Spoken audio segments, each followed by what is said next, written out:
Welcome, everybody, to In Need of Attention.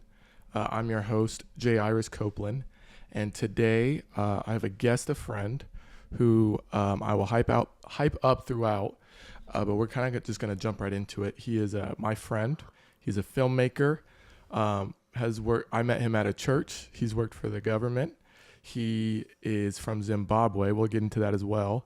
He's also a comedian. And so before I even say his name, inevitably you will not like something I say or he says or that we laugh at.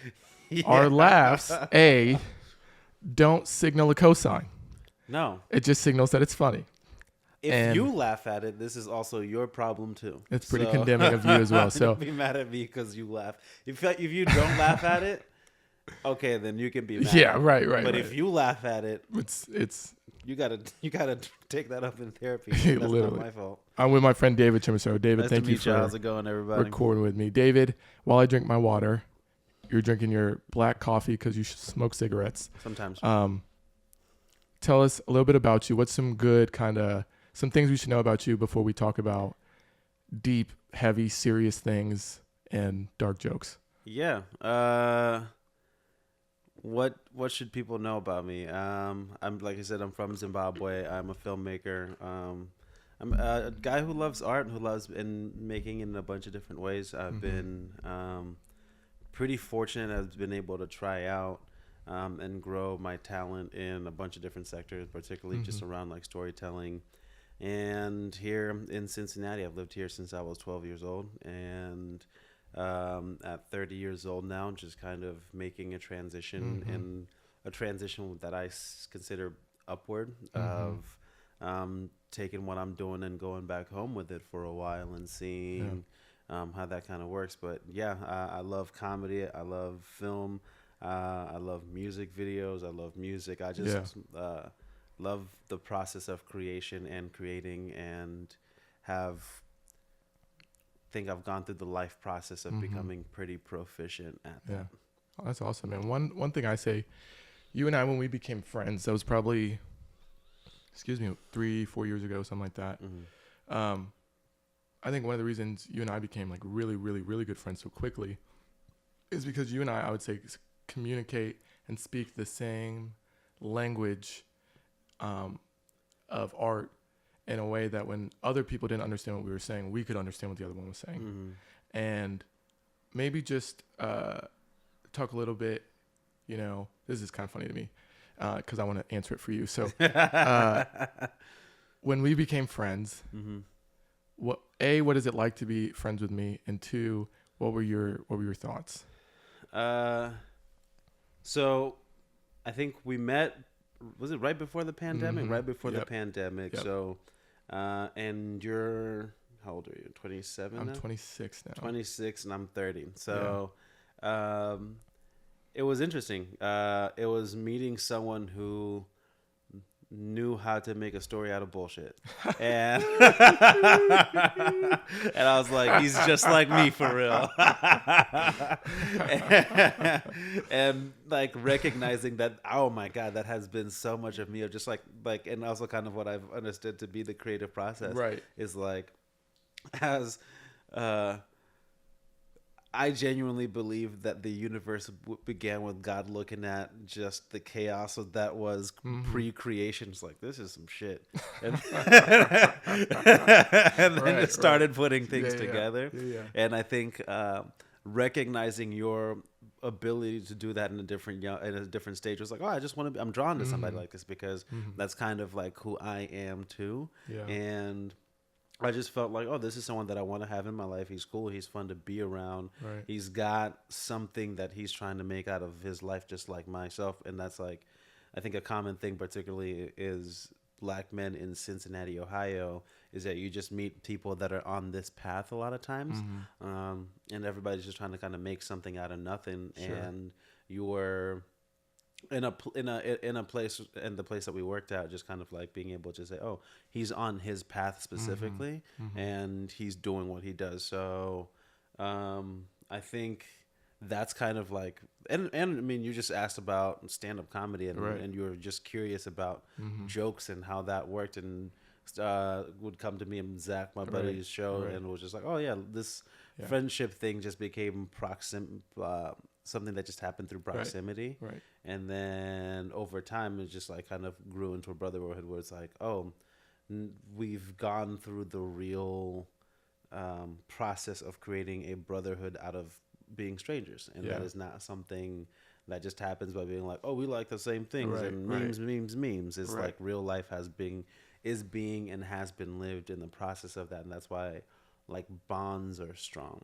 So, and also in the same time, just kind of like being a friend of yours as you go on your journey of discovering yourself spiritually, artistically, what is your voice, and kind of like what is the way that you're packaging that into the whole world. I think it's, I mean, as a person in process, you're just drawn to people that are in process, where they're not just the one thing for the entire time that you've known them. I think that's been kind of like a baseline of our friendship and the baseline of the things that we've been creating in this time. Right. Yeah. It was a leading question. One, because I care about what you think, and two, I wanted to answer it for you, or like about you. And I think about the same time period. So it was right as COVID was kind of, had started at that point. But you and I were on the same church staff, kind of passing the hallway, that sort of thing. I glance here, I glance there. But I wouldn't say necessarily we were friends until you started kind of hosting like movie nights within the CDC guidelines of like that time, and like getting people together. And it was one of the few places where, you could kind of be a little normal in the sense of like connecting with people different. It started as this kind of like a couple guys getting together and talking about like what we think about like God or spiritual stuff. And then movie night, everyone would come, and, we'd be outside watching a movie or in your apartment or something. And I was liking like relationships or people to like iPhone updates, right? And I would say you and I are people who update very frequently. Yeah. Which means there are a lot of updates that people don't like. Yeah. Oh my God. What? Yeah. And so I think I don't want U2 on my phone. It's not even a bad album. People don't even know. It's not a bad album. It's free. They're like, I don't want this. This is no thank you. I don't want your art. Get away from me. That's hilarious. And in those updates and in that sort of stuff, you and I have had conflict. We've gone through conflict. We've had distance. We've had, like you said, proximity, different stuff. But overall, I mean, I always tell my wife, Sarah, like we talk about friends, and even we had dinner last night, like before you're heading out and headed back to Zimbabwe. She was like, hey, what was like your favorite part of the conversation? What was like your whatever after you left? And I was just like, I don't know. I think there wasn't a specific part of the conversation that I went, that's my favorite part. I think when we get together, our just, and especially when we're together, but even individually, our threshold for bullshit is only so high. And so we could small talk all you want. It's like, I don't want to hear this from you. Why are you lying to me right now? To it. Right, literally. And so it's like, I enjoy when we actually get to talking. It can be anything from, opinions and hot takes and sports to then like, how are you actually doing? Or how did this go down? Or like, what are you learning? What are you seeing? Like, what are you excited about? That sort of stuff. And so you're someone that even when there's been distance in our relationship, I've always enjoyed it. And I've always just been like, no, he's just in my life. It's not that he's gone, or it's not that there's whatever. He's a person that I love, trust, and believe in, like to the nth degree. Likewise, man. Yeah. Thank you. And so I love you. Love you too, bro. As you're going on to this new journey, the podcast is in need of attention. So you have to talk about the tensions, right, in your current life. Yeah. The idea and kind of foundation of this space is it's a safe space. Yeah. We're here to help people understand that there's more for them. They don't have to settle. And that even though they've been given all this stuff by their parents and their friends and their people, they don't have to stay that way. There's actually better for them too. And I think if I know anyone who believes there's more for them and that they can be better consistently, and is always kind of striving for that sort of thing, it's you. And then the final thing being like, I, in this space especially, want people to be extremely stubborn in their belief that there's more perspective for them to gain. That there has to be kind of an openness to actually see change happen. And there's a degree to either rock bottom you have to hit to be open, or you live a life in which you choose to be open. And so all those factors, those kind of things are what make someone living a life of tension or sitting in tension when it kind of comes, as opposed to, fighting it or flying away from it. you're going home. Going home. So you've been in America. You moved here when you were 12 as an immigrant from Zimbabwe. Thrust into the school system, thrust into this weird, especially city, country. You've been here now. You're 30 years old, and this isn't like I'm going home just for vacation or whatever. You're like going home for an extended period of time, maybe even indefinitely. What was the tension of? What was the thing that made you cross the threshold of tension of, I think I am going to go home, and I think that's the best thing? For me, a piece of context I think that will be helpful for people is, in my journey, I've had very specific moments in my life where it felt like God was like breaking down from like teleporting from up there to down here to be like, I have a specific message about your life that you need to make drastic and or it's going to get very rocky because it turns out you're actually part of a thing. So cool. Right. And at point, but it's still a choice. And that first big leap that happened for me was when in 2018, I felt like I heard God tell me to leave my job at the Apple store. Looked crazy in front of everybody for a long time because that was the only source of income that I had. Never really finished my secondary education, but I had this love for story, and it felt like that was the direction I was being told to go.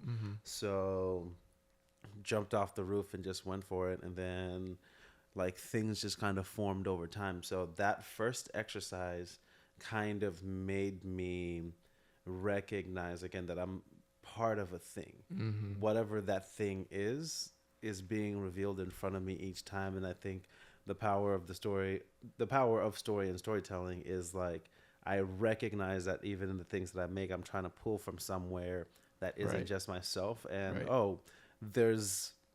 there seems to be common themes even in just like my comedy, the music videos I like to do, short films, all that. There has been a thread, even though there's a variety of style, and I found this to be true about my life.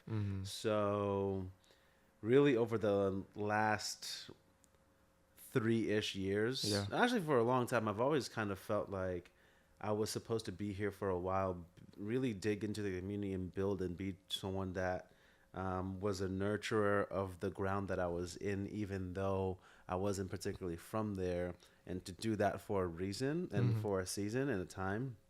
But there was always just kind of like this dream going back home. Actually, I remember, like I'll keep like notes of my dreams and stuff because I just, it's just something that's helpful for me to kind of know where I'm at, and also feel like there's like communication that happens in that. But I remember a long time ago, I had a dream where I was clearly back home, and I was at like this really kind of like waterfront property, and there were boats and stuff like that. And I was like, oh yeah, this is Vic Falls, cool, great. But I remember in the dream, like all my friends from here were also kind of there, and it was just kind of like a Zimbabwe that I had grown up in the idea of, just because of the specific context of time that we're from. And there was a restoration period that was happening, and I was just getting to show my friends off of this place that I love so much. And I was that picture really kind of stuck in my head. I remember texting a few of my friends the day after I had that dream, and I always knew that there was going to be a time when that was maybe something that I would get to be a part of actualizing. And I just never knew there was a time or a specific time set for it. And then in stages, it felt like God was telling me and letting me know, like, oh, it's happening now. Funny enough, one of the ones was the Cat Williams interview. I had such a spirit. I'm not even kidding you. Of course, I was like, I don't know whether to resent you for that or to be excited for you. I watched that interview and I was like, it's happening now, and I don't know what it was, but it was like, go, go, go, go, go. So, if for my friends that live in real life with me, know that I've been on a creative tear this last year. I feel like I've just been on output because I felt like I was just wrapping up I felt like I was wrapping something up. And it culminated just kind of like things lining up. It's like, oh, it's time to go home. Wow. That's very Mm-hmm. So it's like, and it was just kind of like, and it's like, wow, yeah, we're here now. Yeah, you talked there about like this kind of amalgamation of like, like you had this dream, you're noticing these things happening like in culture and in the world, and then you yourself, like, you're living your own life. Mm-hmm. Every day you wake up, you live kind of David's life, and you've alluded to it, but you and I share kind of the same paradigm of like we both believe in Jesus and like God and our faith in that way. Mm-hmm. How would you describe the kind of view of reality or the paradigm that you have that allows for you to make a decision like that from those kind of factors and stuff? The constant awareness that there are two parallel universes that are being built in real time. Mm-hmm. And one is disintegrating upon itself and one is building. Mm-hmm. And you only build truly that kind of awareness of the split between the two, mm-hmm. when you try to make things that start in your head into things that people can physically see. Because you start, even just the process of creations, you're starting from somewhere where no one is, only you. Yeah. So when people try to communicate creativity, is a lot of the time people just know how to communicate vibes, but they don't know how to like actually build the skill to be able to make this into a tangible thing. So knowing that, that's kind of where I've drawn from, has always been like, all right, let's take that to its furthest extent. There's clearly what feels like an alternative reality that is playing out in front of me at every single time. Mm-hmm. And like, it's almost like in a movie or in a conversation, like there's the conversation at hand, but then there's the subtext. Right. And any good story has really enticing and entertaining conversation that's apparent, but the subtext always draws you in. Right. Why do we always feel drawn to these things that feel like there's a parallel nature living within them? Mm-hmm. Maybe that's just because that is how reality is. Sure. So maybe truly what reality is recognizing what are the worlds that are being built, what are the cities in my heart that are being built, and which one of it is reflective. Because by nature, one feeling like it's disintegrating and one feel like it's restoring, it feels like these things are at odds. Yeah. So for me as a human being that's living in real time, is like, where are my eyes at? Sure. Because if it's all a matter of navigation and I get to live in the blessed timeline or whatever, I would like to know the steps to be able to do that. Mm-hmm. And a personal gauge for that for me is how healthy is my creative output. Sure. You can see my soul through the things that I create, and what does that look like? Is it feeding people? Right. And it's just always kind of like, I know the baseline of we are beings who live in two facing but very varying realities. Which one am I in? And as a human being, it's an interesting thing that we are creatures of both. Sure. Yeah, that's interesting. I mean, even the way you said that, I feel like this kind of, again, just kind of leads to, in the ways that we understand each other. Like in the first episode of this, I talked about like even the concept of like tension, right? And the way like I view it is like, my life is a life of tension. Like I literally was like the middle child in my family, right? And the tension of that, the only boy, right? Like this house is a democracy until it comes to any decision where we have to choose what we want, right? Like, what are we going to eat? Well, they win. What are we going to watch? They win. Uh-huh. Right? Who are we going to kiss? The guards, right? Like the whole thing, right? I like that. Write that down. And what you're describing, and I even say like, in your life, you have people always trying to move you with their kind of words, their actions. And at a certain point, you kind of frame like who's allowed to move me with their actions and their words. And when people realize they can't, that's when they go, okay, my push is no longer effective. I have to pull on this person. And that's where the tension comes from one side. And then you and I have Jesus. We have this faith that then pulls us on the other side. And so the tension is holding both of those and walking the tightrope kind of. And either way you lean, you're still leaning, right? And so it's almost like this, like for me, like righteous indignation on one side, and then this like, woe is me, like everything's falling, the sky is like, we're all going to die, right? And it's like these polar extremes that I then have to manage. And what it sounds like is you're talking about like these two realities that are essentially warring against each other. Mm-hmm. And for you, it might not even be necessary that you're Spider-Man holding the bus with two things, but you're going, hey, how do I build a bridge between the two? And how am I weaving my way in between? Yeah. And it's like, that's the thing is, I wouldn't say, even with people, no one's allowed to move me. I think I've actually gotten to the point where it was like, everyone is allowed to move me, but you're not allowed to shake me.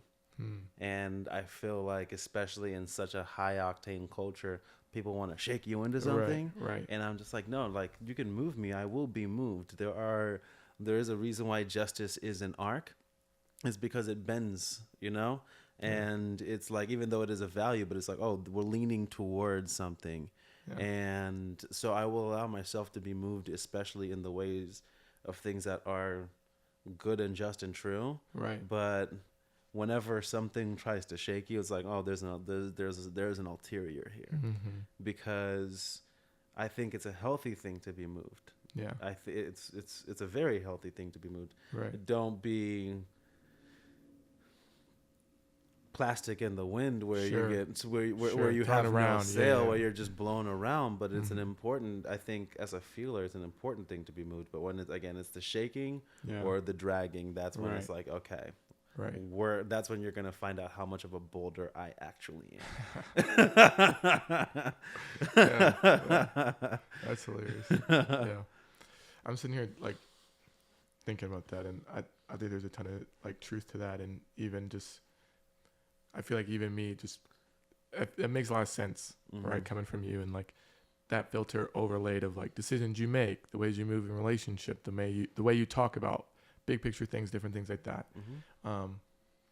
How does that, you talked about like the output you've had as a result of all this stuff. You're talking about being moved by people and different stuff. And ultimately, you know, art is a service, right? I would say like art isn't a service in the way that like, oh, it's meant to just be consumed. It is meant to move you, right? It's meant to, I want you to feel this, right? How do you decide what story to tell? And then from there, what is your decision-making process in choosing the vehicle that it's best like taken with?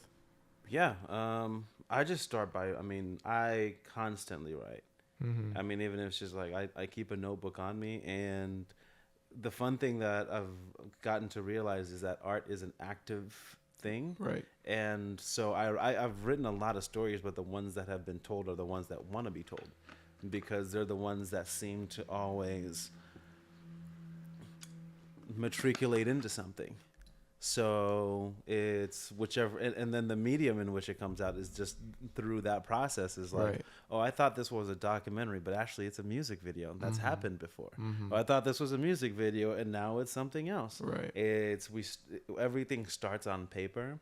And there's times when I know where it's like, oh, this one, boulders are going, we're going all the way for it, and I feel very active and hot about that. And that's just because even with the process of like, probably my most definitive work right now is a short film that I did a few years ago that kind of like opened up a few doors.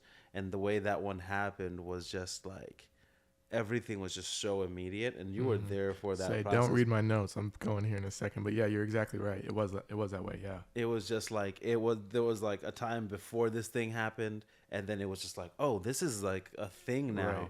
And then the doors that it managed to push through, and like even just in the establishing of my name as a filmmaker in the city and also elsewhere because of that project, it was just like literally something that happened one night.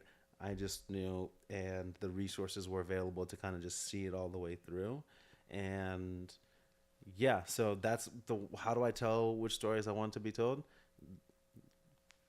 The ones that draw people in. Yeah. The ones that draw people in, and they bring in their time and resources and talent, say, hey, yeah, no, I'm in on this. I just read that and it did something, and then great. Yeah. And then it just finds its way into the real world. Right. And that's the tension of creativity. That's the tension of art, right? Like like you said, going from up here in your brain to something that is in front of people they can see, they can hear, they can touch it, smell it, like whatever the kind of medium is. I was literally going right here, so I'm glad you steered the conversation this way.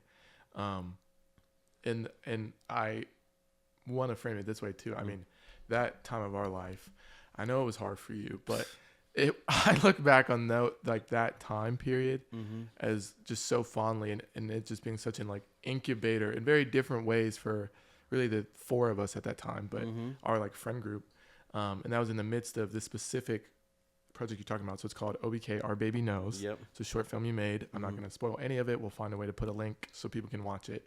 And you and I both have been victim on both sides of the scenario where you have a friend who makes something and it's not very good.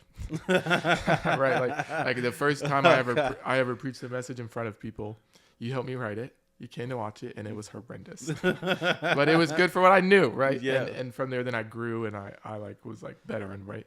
And so you can look at that and go like, oh, he did a good job with what he had. And then from there, he was developed, and he did this, whatever. Our Baby Knows was one of those things where on the front end, you're going like, okay, my friend says they wrote this story in a night. It came to them in this like just panic, divine, middle of the night, at Highlands Coffee Shop way that only opens at 3 p.m. and closes at 2 a.m. So like makes no sense, right? And they're telling me like this is it. This is the one. Like I feel like this is the thing. And there's been different times where any artist feels like, I feel like I'm close. Like I feel like this might be the thing here. And then to see it come to fruition, filmed it this way, we're doing this, we're in this process, I needed an animator, I needed this, and I needed that. And especially in a time where, you were just on the end of relationship, favor, belief from other people, and just this internal framework. Everything was just lost. Yeah, and it's just everything crashed. You were pushing in such a way where you're just like, listen, I might not have something in these ways that people value, but I do have something here. And if I have anything, it's this. So I'm just going to commit fully to it. And it was really admirable to see. It was difficult to see. And it made all of us who love you proud of you. And on the end of it, it's something you can always, look back on and hearken to, and is a story that is timeless, and is something that looks exactly how a movie should look. Yeah. Which in a Midwestern city you don't always get. Yeah. The writing of it is smart. The emotion of it is real. People cry the first time they see it, right? People watch it multiple times and they notice different things and see themselves regardless of their race, their age, their whatever their those kind of factors are. And so, I admire that a ton. And I those times writing together and those times joking together and this stuff. When you think about Our Baby Knows specifically. How did OBK change the way, like how did the hindsight of that moment inform the foresight of like what's been in front of you and now like even what you're going to do now? Oh man. First off, thank you for saying all You're that. welcome. Like, I mean that. It's very fun to hear the up close perspective, especially on that season when I was doing that. Because I'm like talking about it. I'm like, how do I not say something? This was going crazy. Right. He had lost his mind. We'll see. We'll see what happens. That's hilarious. And it's like, then because I had. Yeah. I remember I was like, when such a stark reality happens to you, especially in the process of just like, oh, you're in the journey. I come from something, right? It was exactly the Apple Store moment. Yeah. The stakes were just larger and higher. And I'd already been through the process of looking crazy. Right. So I was like, okay, I know what that looks. I remember the inception moment. Sure. And this one was a similar inception moment where it was just like, lightning bolt just hits my body to the point where I can barely move for like 2 minutes where I'm just like holding on to something, and then it was go time. Right. So when you feel that kind of an energy, it's like, okay, cool. This isn't just for this initial moment of writing. Yeah. I'm being given this large of a battery pack because this is supposed to get me through something. Sure. So it further reinforced oh no, you're part of a thing, man. And sometimes part of that thing is you have to be right in hindsight. Yeah. You're going to have to build the patience. You're really going to have to find out that those 9 attributes that they call the fruit of the Spirit are essential to life, because you'll need to be able to have patience outside of when people are looking at you crazy. You'll need to be able to find joy when people, when your name isn't as hot as it used to be. Right. You'll need to find kindness when people can find a way to sneak something in just because, oh, you had the favor, you had the relationship, and now it's gone. Sure. And then, so knowing, all right, and also it's all for a purpose, right? Mm-hmm. Like, it was the process of going through that story is the reason why that story is what it is still.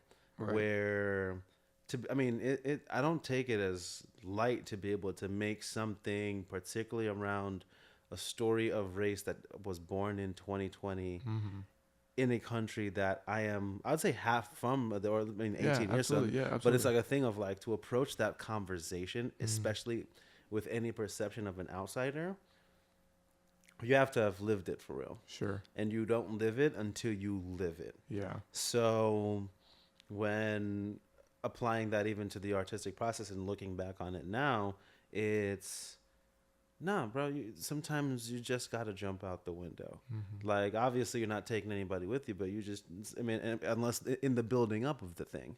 But it's like, no, whenever I'm able to pull from that place and it has that effect, then I know I'm still listening to the right thing. Yeah. And if that's the thing that's like, hey, yo, I'm ordering steps for you to go back home and try to introduce what we've learned and what's been deposited here, then maybe for such a time as this. Sure. And that's where it's so life affirming, because just realizing that you're not on a journey, that you're on a journey. And I have fun being a writer, and I have peace knowing I'm not the writer. Sure. That makes a ton of sense. Yeah. It's so, yeah. I'm a creator. I'm not the creator. Mm-hmm. And so the pressure isn't actually mine. No. Yeah. The responsibility to a degree isn't mine. Yeah. Mm-hmm. That's freeing. So I want to play catch up a little bit, because you're referencing a couple of things like in the Bible and different stuff. And so for someone who isn't a believer like we are or something, you're referencing things that ultimately, like when I talk about that like image of Spider-Man holding the tension, is an anchor for you. Like you're talking about like the fruit of the Spirit, so like love, peace, patience, kindness, not watching porn, like the whole thing. Don't smoke weed. Right. That's one of them. I hope I get killed for that. But, like such a time as this, right? Like wartime, like, hey, like you have a chance to do something here. Like you're literally made for like a moment like this. And that makes a ton of sense that you're drawing from those things, and those things anchor you, because like you're saying, the context of that moment in that film is, this is 2020, 2021. Like race is at a point in our history where I wouldn't say it's gotten worse. It's just more apparent and seen, right? Like I don't necessarily know that. Like there's a cool 50 years where it was like, the whole adage of like, oh yeah, they stayed in their house, like that whole thing, right? On both sides. And like for you to step in that place coming out of, leaving a job around you feeling very strongly and convicted around racial tensions and where we're at in that, and our responsibility, not just as men and people of color, but then like as believers, like in Christ, right? And then you make this story that is just such a graceful way of giving people a peephole into the perspective of race through the family dynamic that a child can understand, an adult can understand, a white person, a black person, an Asian, like whoever's race they are, ethnicity, can understand. For someone who, I give that context because you were in crisis. For someone who's in crisis, and maybe the tension they're in isn't race and this big thing, but it is big to them, and it's a cultural moment in their context. What advice would you give them to like getting through that? Make something. Yeah. How? Write, create, make something. Yeah. Whatever you are, everybody produces something. Yeah. Everybody has a thing that they're known for. Yeah. Even just make something. Yeah. You have a creative mind. Everyone does. I mean, not everybody's a full-time artist, not ever. Like, just in a moment of crisis, make something and see what happens. Yeah. And see what you, and then look at it. Yeah. Because objectively, like, just look at it. Just look at it. Yeah. Look at what it is that you have made. Mm-hmm. What does it say about you? And what does it say about what you are going through specifically? Mm-hmm. If you are someone who is proficient in the artistic process, really look at what you just made. Sure. Look at how much are you trying to perceive yourself going through your pain, or are you actually just describing the pain itself? Right. Though, I mean, it's hard for me to not use the artistic term, just because, like, whenever, for me, even going back to high school, when I started, like, journaling and stuff like that, it was like, oh, I feel a thing in my heart, and maybe it's a little bit of pain or whatever. Sure. Let me go write this down. So that's just been a thing that I've been doing for a long time. And then looking back on the things that I've made and trying to have as clear of an eye as I possibly can on those things. It's like, oh, this is exactly what I'm going through. Yeah. So if you're in crisis, the easiest thing is journal. Yeah. That sounds pretty practical too. Like, I think about, I'm going to totally come for her life, but my wife, Sarah, I mean, we've been together for a couple of years now, and I'm just going, like, she's like, oh, I'm just not creative. Like, she believes that about herself. I'm just like, that's just not true. Like, you are creative in this, and this, right? And creativity isn't just like you're a filmmaker, a comedian, I'm a speaker, I'm a writer, like that sort of thing. We both know painters and graphic designers and different stuff like that. Like, you can be creative with anything, right? Like, the idea of, like, hey, you could be creative with your money, right? Like, don't be so creative you create, like, tax fraud, but like, be creative in the way you're, like, resourceful, right? Or, like, be creative in the way you file, or this or that. Like, for someone who's in crisis and they believe they're not creative, what you're saying is, like, something as simple as, like, journaling, and it doesn't have to be this deep soliloquy. It could just be like, this shit sucks, and I don't know how I feel, and I don't know whatever, but, like, this. Just doing something, you're saying, is like an answer in that place of crisis that will engage you enough to actually be more reflective even when you struggle with that. And it's also, like, even in simpler terms, if you're in crisis, being creative is just changing a pattern. That's good. Yeah. Change your pattern, whatever your pattern of your day is. And sometimes it's like, all right, I'm going to go out my way so I can write this thing down. Change your pattern real quick, especially when you're in crisis, and then see what the difference was between that. Yeah. It's dope to have a physical and tangible thing that I can say, here's what this, like, all right, one time I was like late for a bill, and I just went to my computer and I just designed an album cover for a friend. And the album cover ended up paying a bill, which was dope. But it was literally just like, I just need to go and do a thing. And it's that kind of a thing where it's, when you're in crisis, you're recognizing that there is some fundamental part of your reality that is not working. Yeah. Otherwise, you would not be in crisis. Absolutely. So the first simple thing is just like, I got to change something here. Whether it's like, even if it's just put on a different fit. Like, I think I like to express myself through clothes and clothing.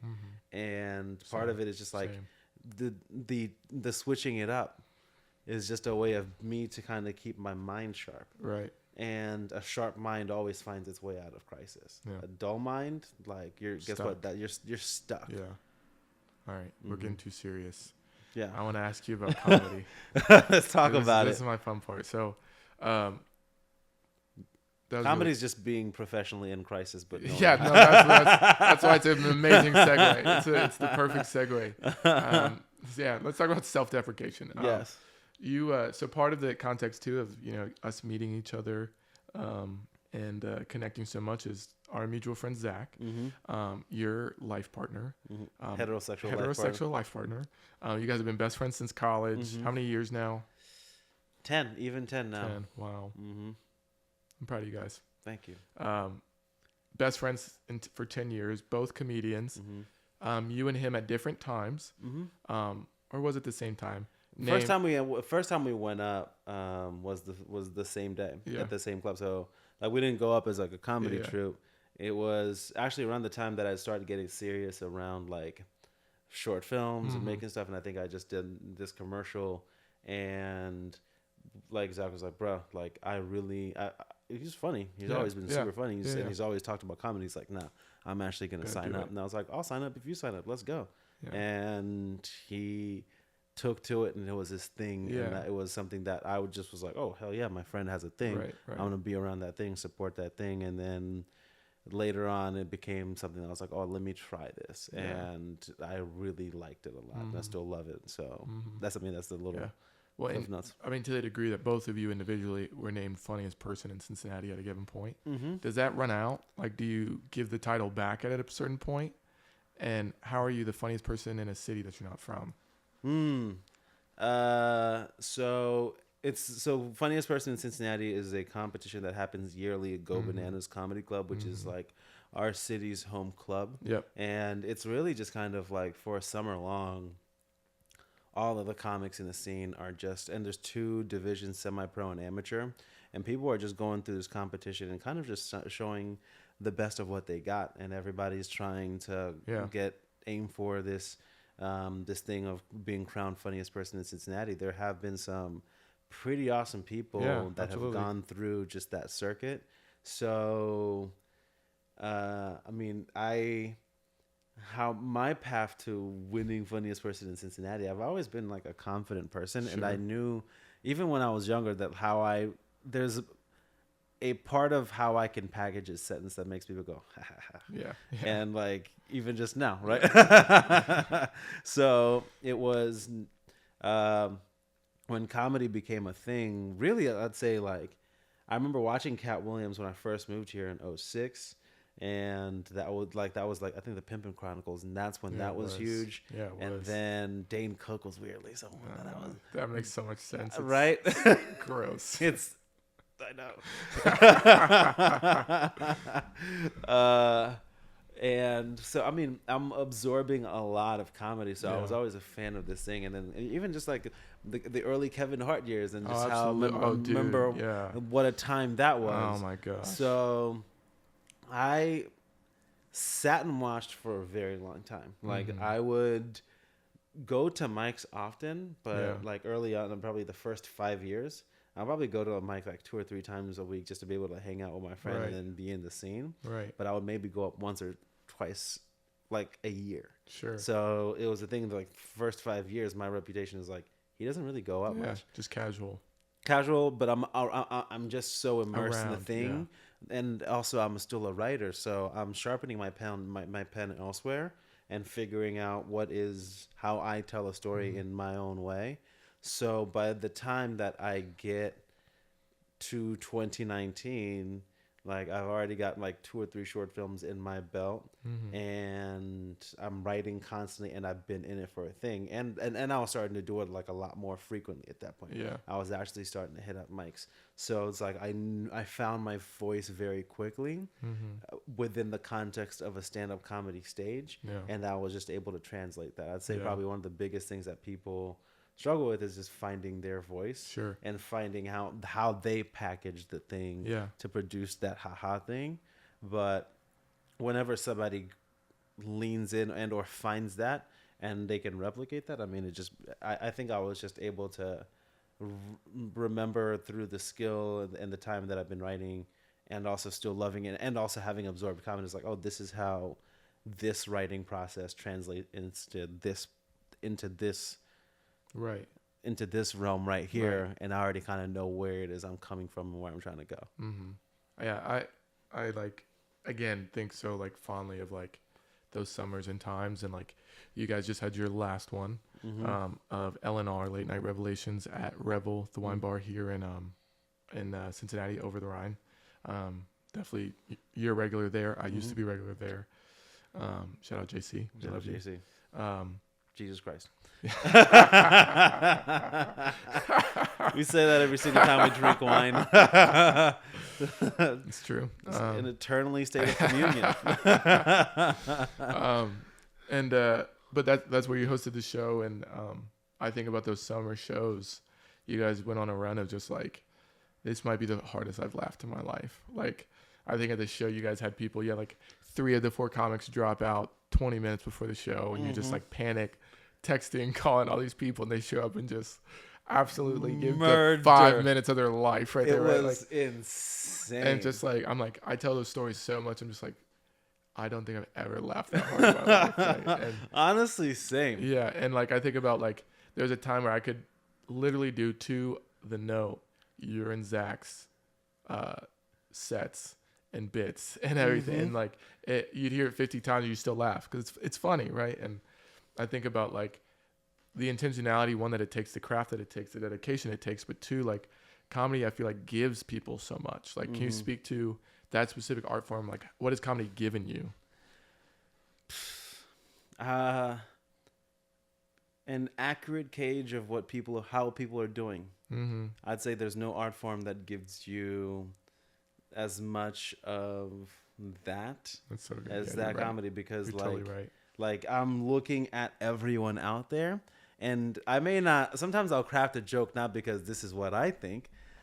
Sometimes I'll craft a joke because I know this is how you think. Yeah. And then if I'm right, you guys are going to laugh at the worst thing I've ever said. Yeah. So it's like a thing of like, oh, I'm seeing how y'all are doing. And my God, so similar. People are so similar. Yeah. It's like, it's kind of crazy like how these, back to the realities, are such at terrible war with each other, and they're so the same. They're so similar. It's just a sliver where it's just a little the starkness, but it's like, my God, so freaking similar. And that's what it's given me outside, and also just kind of like being in a community of strong writers. I think particularly in Cincinnati we have a strong community of writers, and that's not something that people know much about. I think it was just helpful in crafting the voice as a whole, because even in all the things that I make, there is gonna be a joke in there. If there's dialogue or whatever, part of how I help you, or even just help myself in the writing process, like going back to Our Baby Knows, even though it's a movie or a short film about a very real conversation about race, part of the reason why it's acceptable to the heart is because it's funny. Yeah. It's got genuine, real jokes in there. You're right. Yeah. And the comedy is all about timing. Comedy teaches you real time. For sure. It teaches you real time. 100%. And that's where it's like, if I'm rushing, I can tell. If I'm dragging, I can tell. I've really got to be in the pocket. Yeah. Like it, and there's nothing like being there. Yeah. It's nothing like it. It teaches you really, really. And then it's like when you feel the room, and sometimes it's like, man, just thinking on your feet, being able, and also it's sometimes the fun of knowing, oh yeah, I am understood. Even in my misunderstoodness, I am understood, because I communicated just thought as it literally, and y'all said ha ha ha, and so we get what you're picking up. So it's an art form that allows you to feel in, again, real time, that this may not be as lonely of an experience as you think it is in your head. Yeah.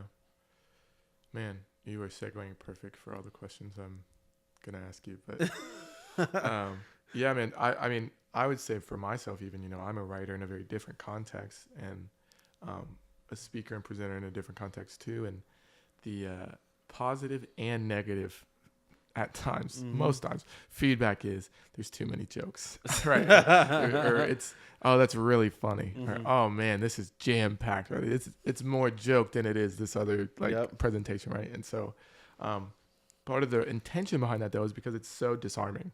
Yeah. And it creates such a safe space, and it creates a common language and understanding of the person you're like communicating to, right? And I think, outside of booing, laughing is the most uniting thing you can do, right? People love to boo.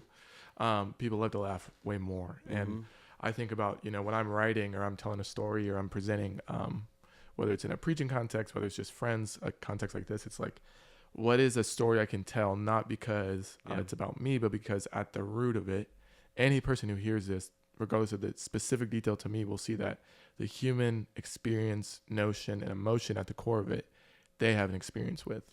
And from that place, then they can understand, they can see where I'm going, they can see my perspective, right?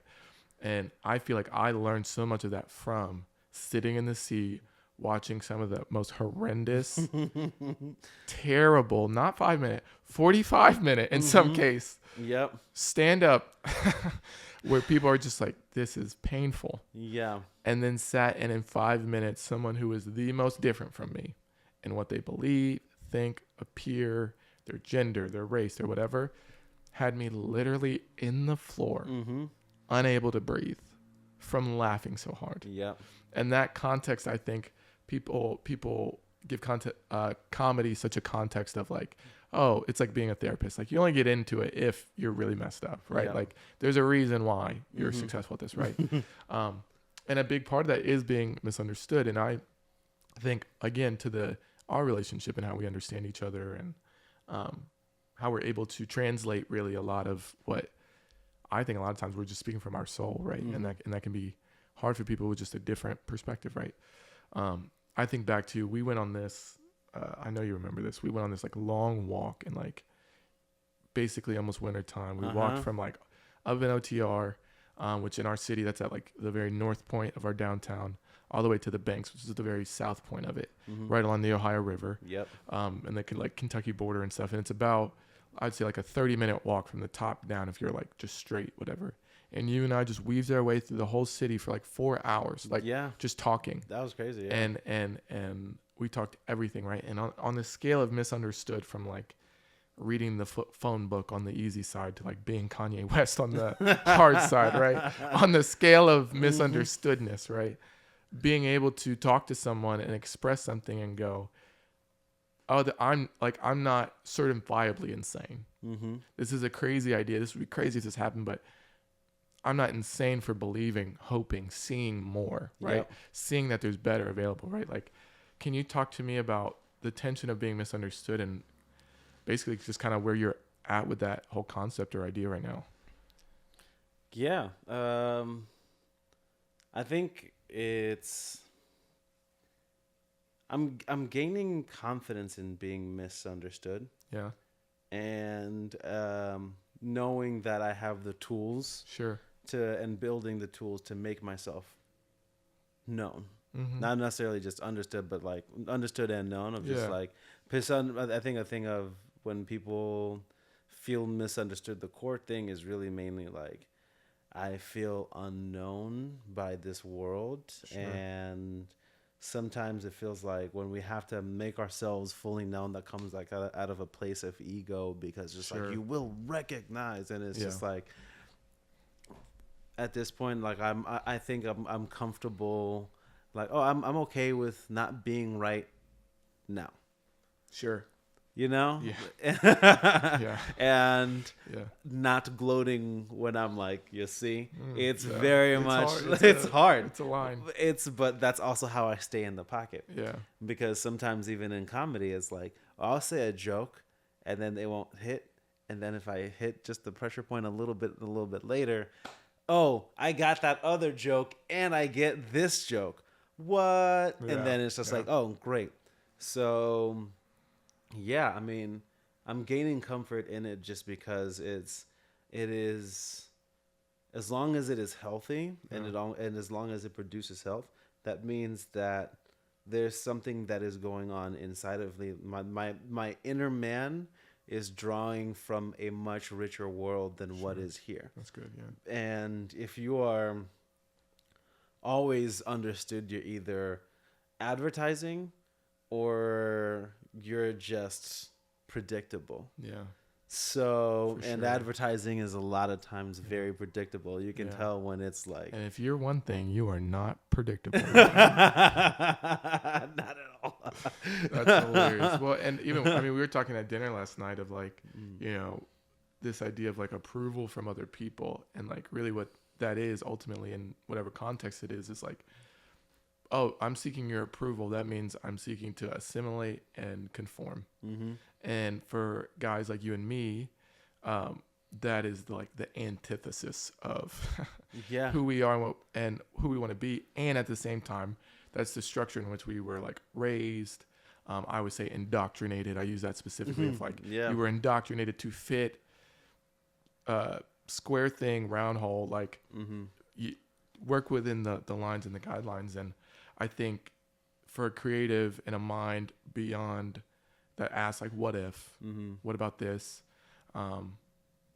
Who never sees a finished version, being in that box can be hard and stuff. And as you live a life that I would say resists conformity, and despite previous experience, even like myself, is tired of assimilating. What would you say are kind of the core values or things you're holding to that, like, as you make your decisions, you're grading it, going like, does it fit this, and this? Like, what's that criteria look like right now? Yeah, I mean, it's community at the end of the day. Yeah, it's I when people try to tell you to conform, because it is feeding on a very real thing, which is there is a desire and a need for you to be part of a whole. Sure. So even if you are your own shape, you are still part of a whole.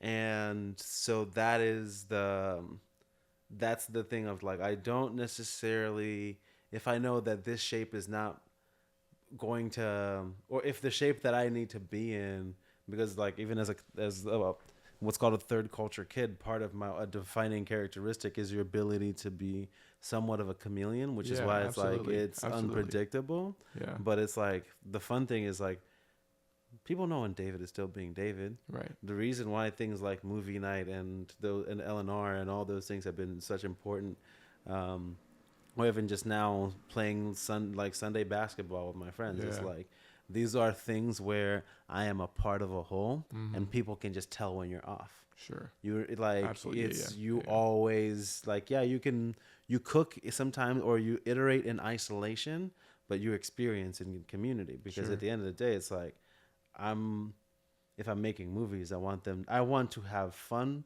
while watching the movie, and I want the people around me to have fun while watching the movie. I want this to be a mutually enjoyable experience, or a mutually learning experience. Yeah. So even if I have to go on up to the mountain real quick, just so that I can figure out what it is that needs to be said, its execution has to be contributing to the fact that I am still a part of a whole. Right. And that's good. as you were talking a little bit about software updates, it's like sometimes being the beta test is everybody's got to hate you. Sure. And then that's how the softwares are born sometimes. Yeah. Or that's how the software updates happen, is like, there's the version I can't find the freaking photo I'm looking for, Apple. What the hell? It's like, we're learning. Sorry, we're making something new. And we're the next making thing something is the new. most intuitive thing to me that I don't even notice it changed. And that's part of it is, and it's cool for me. It's just like, even knowing that God will still heal the beta version of me that got hurt as he was. If the role of comedian, artist, filmmaker, whatever, is to wear my vulnerability so that people can finally be unafraid to wear theirs, that's going to come with some hits. Absolutely. That's going to require me to have an extended healing journey than most, but that's the point of a service, is so that the whole can become better. And our whole, particularly in America, we have to see it. Right. And for a lot of folks, even just when we talk about race and stuff, it's like they'll be like, I never understood that it was like that. And it's just a sliver of a thing. Sure. But it's like they had to really see the devastation, and also how it's not the most definitive thing, even though it is a very definitive thing. Right. People just had to kind of see that. Yeah. And that allowed for it to be translated. So I kind of started rambling there, but it's okay. It made sense to me. If it made sense to no one else, it made sense to me. For sure. But well, and it's funny. I'm like forgetting the thought I had, but even still, it's like a lot of, even as you're talking about this stuff, I just keep thinking of like the word like fulfillment, right? Like, as an artist, as a person, right? Like we're looking for fulfillment in so many places, so many ways. And it's hard. It's hard to find. It's hard to experience. It's hard to truly know, right? And some would argue you don't ever really know, or you can't find it in these places or with these things and that sort of thing. And the question I would ask you is like, on this journey of making art, on this journey of, you know, hey, I'm moving across the world because this is what I feel like I'm supposed to do, and I'm just going to keep pushing forward with what I've built and where I'm at and these sorts of things. Like, how do you define fulfillment? And is that something, if you had to give advice to someone who feels unfulfilled or something, regardless of where you stand on that spectrum, like, how do you define that? And then, like, what advice would you give them if they're searching for something like that? Yeah.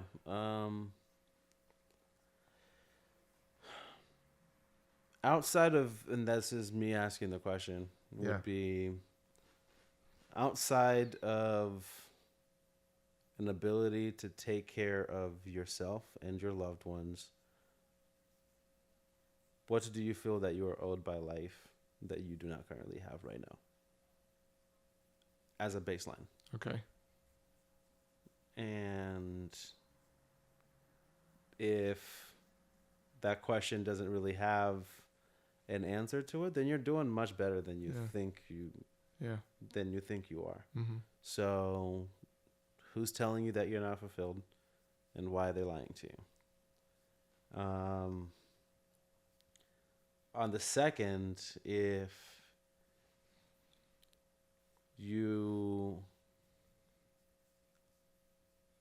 have all of the or you have none of the things, like, it's like you're genuinely doing bad. People be out here struggling, just not doing good. What is the thing that is allowing you to keep going? Can you write it down? And then can you figure out where it comes from and strive to get more of it from that exact same place? And if you make that a discipline, you'll find yourself where you need to go. Yeah. That's good. I'm going to ask you 3 questions. We'll get out of here. Sound good? Yep. Awesome. I'm going to ask you first 2 very specifically. And I'm not telling you what to say, but I want a very specific answer. Yep. So when you answer these, answer them with the most hopeful lens you could possibly have, okay? So we've talked about our relationship. We've talked about our faith somewhat. We've touched on that. We've talked about filmmaking, art, doing things, fulfillment, all this different stuff, comedy. You also have experience working in government, right? You just worked in our city for a decent amount of time. Yep. And I thought of a joke. I'm not going to say it. I'll tell you after.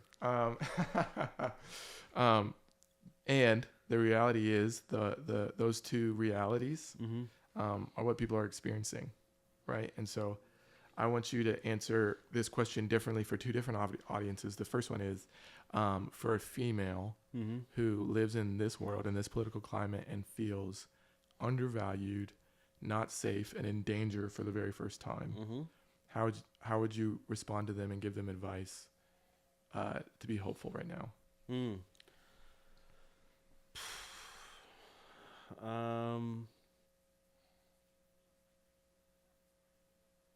Find like community. Yeah. And start building towards something. From a marketplace, from political landscape, I think the ability to be malleable with a nomadic mindset, especially if this is a set period of time, will be helpful. Yeah. Like, if you have a like community of builders and skill set, and this applies to everyone, but particularly for women, people that make you feel safe, people that won't follow you into the bathroom and say weird things and do weird things, and people that you can do healthy business exchange within the marketplace. There are amazing women who are killing it out there. Start doing your business with them, and then figure out how to take that to the larger market. It's everything. Everybody's trying to win the quote unquote game, and the best way to win the game is to not even play it. You can leave. Build people that you can leave and do good business with, in a place that likes women leaders. Mexico.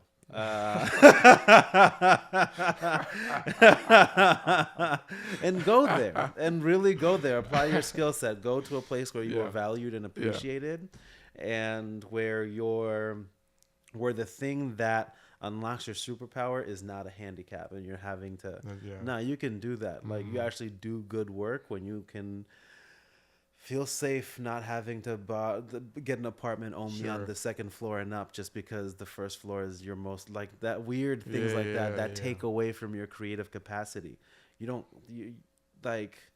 don't let the narcissist fool you, baby. You can actually go home. You can actually leave. They can. This isn't the epicenter. You can actually go somewhere. I'm going to build Wakanda. Go build Amazon. You're like, Gal Gadot is out there. I promise. You can do that. Like it's really like that. So invest in your skill set. Find talented and really great women who also know what it's been like to build this journey, and make a place and make a destination. Do that. You're allowed to. You can actually do that. That's so good. Next question. On the other side of it, there's a lot of just dudes. I think they're mainly like our age, like young guys who just feel undervalued and like they don't matter, like they're the problem. What advice would you give them in the most hopeful possible way you can? Nigga, chill out. Chill out. Undervalued. Oh my God. We run everything. Everything. Not all of us, but for the most part. Like, chill out, bro. We got hip hop. We've got the NFL. We got the NBA. We got Xbox. We got PS3. We got the government. Chill out, my guy. It's not her fault. Chill out. That's hilarious. That's what I gotta say to you, my nigga. I'm sorry. Oh, you're the best, dude. I love you so much. I love you too, man. I love you so much. We're keeping that, Leanne. Don't take it out. All right. We're coming to a wrap. I love you. Thank you for being here, man. Seriously. Thank you so much. And I said I love you 6 times. I love you. I wish the best for you. Have fun building Wakanda. Thank you. I don't know if they'll allow me in. I am half, though. If I'm the prez, we got y'all. Okay, good. Good. Married a white woman. I don't know if I can bring her in, but it's fine. Yeah, you're like, I'm president. It's fine. One of us sold us out anyway. We're gonna go through history and find this guy who's who did this? But seriously, man, you're gonna kill it, and I'm excited to hear. And when we have you on again, whether it's online or in person, we'll just ask you what the hell's been going on and how are you doing. So look forward to it. Love you. Where can we find you? What would you prefer us to see, listen to? Really, filter what you want people to find. Instagram is Chimbabwe, CHIMBABWE. That's where I post my little thoughts. I'm kind of building this thing called the Chimmigration / from Cincinnati with love. Like, the cool thing about Cincinnati, my hometown, is they've had a long-lasting sister city relationship that is looking to kind of like revitalize itself, and just kind of like in my exit and kind of going home. That's something, even in just the process of being a bridge, is using this portfolio of work that I've been doing, and really just kind of like this platform for discovery for artists wherever my feet are planted. I'm kind of really trying to fill that up and make that into something where, if you're not seeing me in person, you're seeing the journey still as it's growing. Also, we just filmed a really dope piece at the Cincinnati Art Museum with some friends the other day that I'm really pumped to put out. It's just kind of like even an introduction but also just like a thank you and an ode to the art and the place that has made me for real and allowed me to see this, to see what it is. I sell T-shirts and stuff. This was made by my buddy Carl Spaeth. I have a joke about how hippos are the death row records of the animal kingdom. You do. This will be coming soon.